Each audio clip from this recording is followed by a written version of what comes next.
नमस्कार मित्र आणि मैत्रिणींनो, आज मी तुम्हाला सार्थश्री एकनाथी भागवत कथा या काही ओवींचं वाचन करून दाखवणार आहेत आणि त्याचा अर्थ पण समजावून सांगणार आहेत.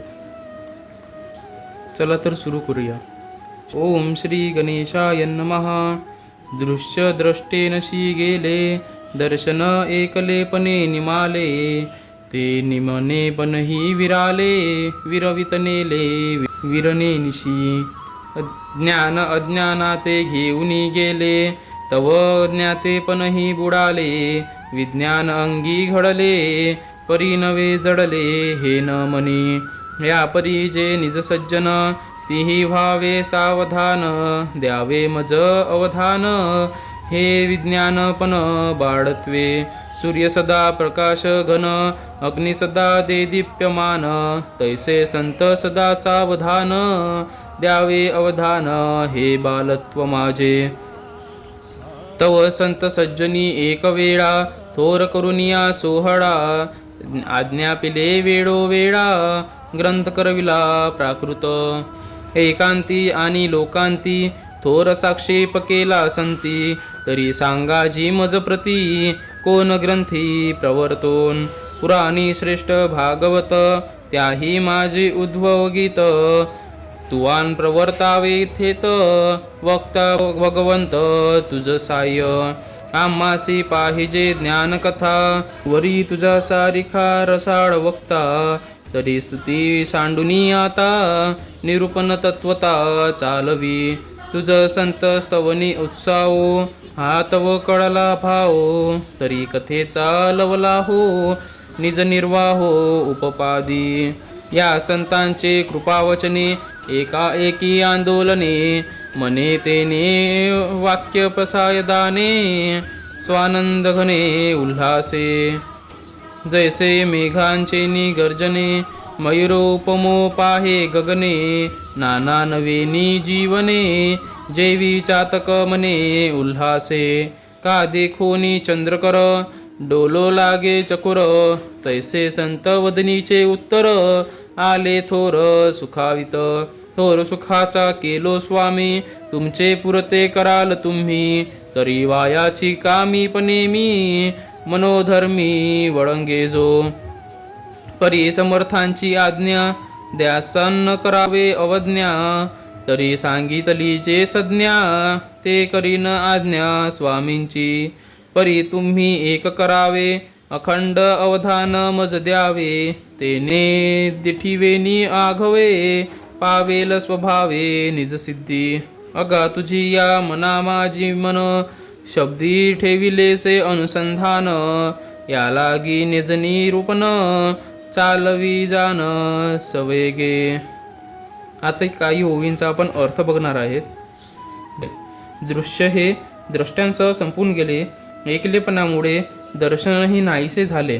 शेवटी त्यांचा नसणेपणाही विसरून जाऊन ज्ञानही लय पावले. ज्ञान अज्ञानाला घेऊन गेले, तेव्हा ज्ञातेपणाही उरला नाही. आत्मसाक्षात्कार अंगात जडला, परंतु तो नवीन आहे असे समजू नये. अशा प्रकारचे जे संत सज्जन, त्यांनी आता सावध होऊन मला अवधान द्यावे, अशी मज लेकरांची प्रार्थना आहे. सूर्य हा सदा सर्वदा प्रकाशरूप असतो, अग्नी सदैव तेजरूप असतो. त्याप्रमाणे संत हे सदा सर्वदा सावधानच आहेत. त्यांनी माझ्या बोलण्याकडे लक्ष द्यावे असे म्हणणे हे बालिशपणाचे आहे.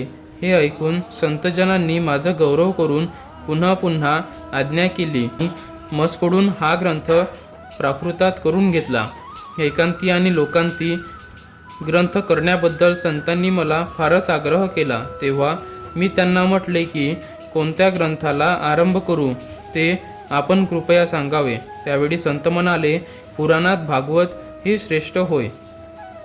त्यातील उद्धव गीता परमश्रेष्ठ आहे. याकरिता तू त्याचा आरंभ कर. त्यातील वक्ता भगवान श्रीकृष्ण याची तुला सहाय्य आहे. आम्हाला ज्ञानकथेची फार आवड आहे. तुझ्यासारखा रसाळवाणीचा वक्ता आहे, तरी आता तू स्तुती सोडून मुख्य विषयाच्या निरूपणाला प्रारंभ कर. तुला संतांची स्तुती करण्याचा अति उल्हास आहे. हा तुझा अंतरंगातील आशय आम्ही जाणला, तरी आता कथेला प्रारंभ कर. हे संतांचे कृपावचन ऐकून मनात आनंदाच्या लहरी निर्माण झाल्या. या प्रसादवाणीने अंतःकरण स्वानंदाने उचंबळून आले. मेघगर्जना ऐकताच मोर जसा आकाशाची व आपली बरोबरी करण्याचा प्रयत्न करतो, किंवा मेघाच्या नव्या जलाने चातक जसा उल्हासित होतो, किंवा चंद्राचे किरण पाहून चकोर पक्षी जसा आनंदाने डोलू लागतो, त्याप्रमाणे संतांच्या मुखातून प्रकट झालेले शब्द ऐकून मी सुखी झालो. हे स्वामीराया, आपण मला अतिशय सुखी केलेत.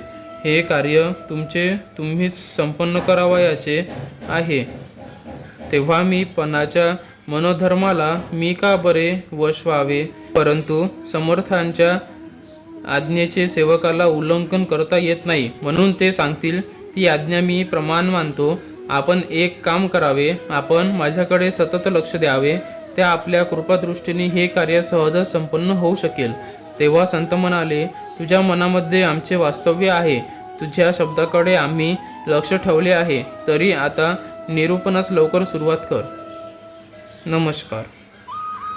माझ्याकडून जर काही चुकी झाल्या असतील शब्दांमध्ये किंवा बोलण्यांमध्ये, तर मला माफ करा. धन्यवाद.